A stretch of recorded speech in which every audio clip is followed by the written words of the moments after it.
Hello friends, आपण मानक मोर YouTube channel को स्वागत जनाऊँगी। सांग मैंने आम प्रथमे जानी विशेष्य पद क्या कहती एवं तार प्रकार भेद विषय में जानी पांचटा प्रकार अच्छी विशेष्य पदर। तो प्रथम आम जाना व्यक्तिवाचक विशेष्य कौन बा क्या कहते। देखो व्यक्तिवाचक विशेष्य क्या कहते ना जो विशेष्य पद कौन सी निर्दिष्ट व्यक्ति बा वस्तुर नाम को बुझाए ताकू आम व्यक्तिवाचक विशेष्य कहवा।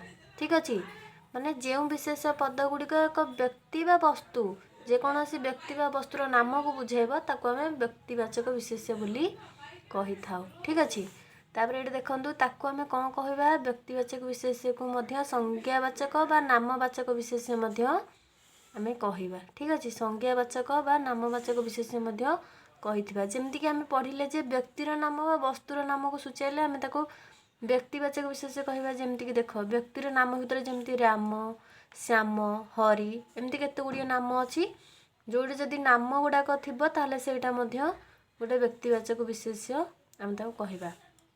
जमीक देशर नाम जदि थिबो भारत पाकिस्तान चाइना अमेरिका एमती जदि देशर नाम गुड़िक मध्य अच्छी सेटा मध्य एक व्यक्तिवाचक विशेष्य बोली आम कहवा। तापरे नदीर नाम जदि अच्छी जमी गंगा गोदावरी कावेरी एगुड़ाक जदि नदीर नाम मध्य रही ताहले मध्य से गुड़ाक कौन हम व्यक्तिवाचक विशेष्य आम ताको कहवा। तापरे होची पर्वतर नाम जदि थिबो हिमालय देवमाली एमती इत्यादि केते गुड़िए पर्वतर जदि ना थिबो ताहले सेटा मध्य एक व्यक्तिवाचक विशेष्य हो पारिबो। तापरे होची सहरर नाम जमी भुवनेश्वर कटक दिल्ली आग्रा इत्यादि एमती केते गुड़िए सहरर नाम मध्य जदि देइथिबो वाक्य ताहले सेटा मध्य एक व्यक्तिवाचक विशेष्य बोली आमे जानिबा। तापरे ग्रामर नाम जदि देइथिबो जमी गोपालपुर रामचंद्रपुर पद्मपुर एमती केते गुड़िए गाँवर ना जदि देइथिबो ताहले सेटा को मध्य आमे व्यक्तिवाचक विशेष्य बोली आमे कही थाउ। ठीक अच्छे तापरे आमे जानिबा जातिवाचक विशेष्य विषय रे। ठीक अच्छे जातिवाचक विशेष्य कौन प्रथम तो जानले व्यक्तिवाचक विशेष्य जदि एगुड़ा सब ना रही ताहले सेटा होची व्यक्तिवाचक विशेष्य। आपण वाक्य देखिए यदि ना रही कौन सी व्यक्ति बा वस्तुर नाम रही ताहले सेटा व्यक्तिवाचक विशेष्य बोली आम ताको कहवा। किंतु जातिवाचक विशेष्य कौन ना जातिवाचक विशेष्य होची जो विशेष पद कौन सी जातिर नाम को प्रकाश करे जमीक कि मनीष मनीष कहले तो एमती पुरुष स्त्री तो से आम जानवर ना नहीं से मनीष कहीदेले आम मनीष हूँ गोटे जातिर नाम बोली बुझा। गाई गाई कहले धला गाई कला गाई एमती अनेक अच्छा से आम गाई कहले गोटे जातिर नाम बोली बुझा। ठीक अच्छे ये देखो गछ गछ कहले एमती अनेक गछ रही आंब गछ बेल गछ। ठीक अच्छे केते गुड़े गछ रही तो आम ताकू गछर एटा गोटे जाति नाम बोली कहवा। गछ नदी पर्वत माछ एगुड़ा हूँ गोटे गोटे जातिर नाम जदि एगुड़िक थिबो ताहले एटा हूँ आमर कौन जातिवाचक विशेष्य बोली कहवा। जमती देखंतु मो गाईर नाम चांद। ठीक अच्छे मो गाईर नाम हूँ कौन चांद। तो गाई हूँ कौन देख गाई ये हूँ गोटे जातिर नाम किंतु चांद हूँ यहाँ हम चांद हूँ व्यक्तिवाचक विशेष्य। चांद जेहेतु गोटे गाईर नाम यहाँ हूँ कौन हम व्यक्तिवाचक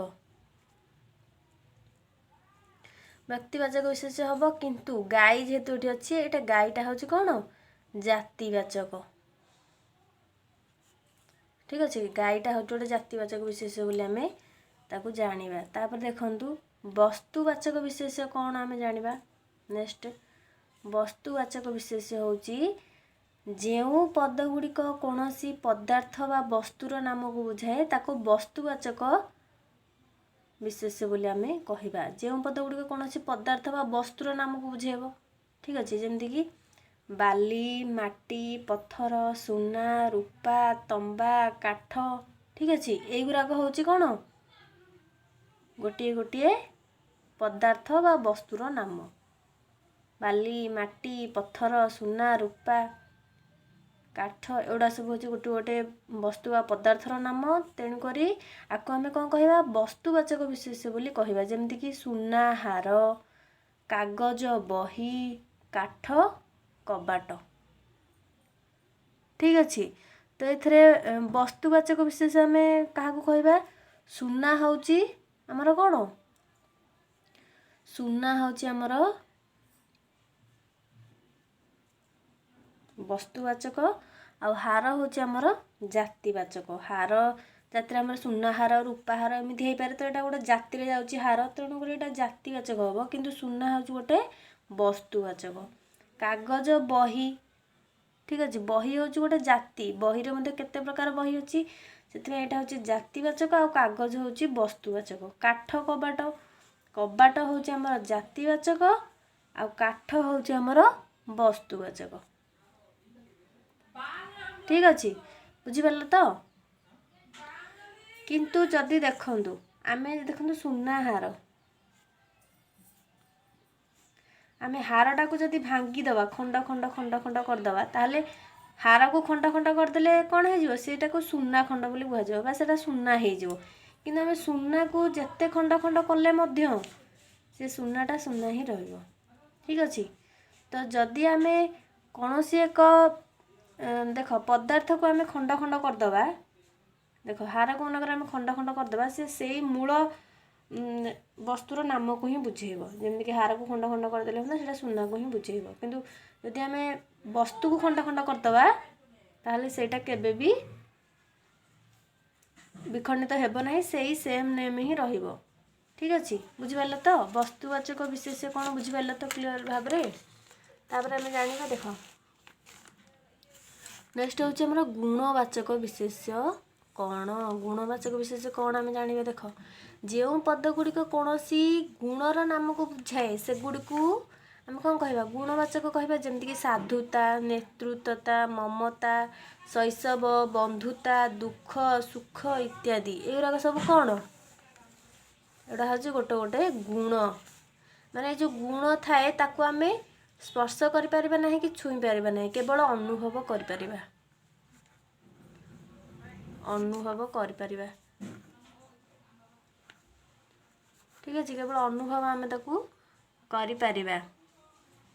ଯେମିତିକି ଦେଖ, ସାଧୁତା, ଦେଖନ୍ତୁ ସାଧୁତା ହେଉଛି କ'ଣ?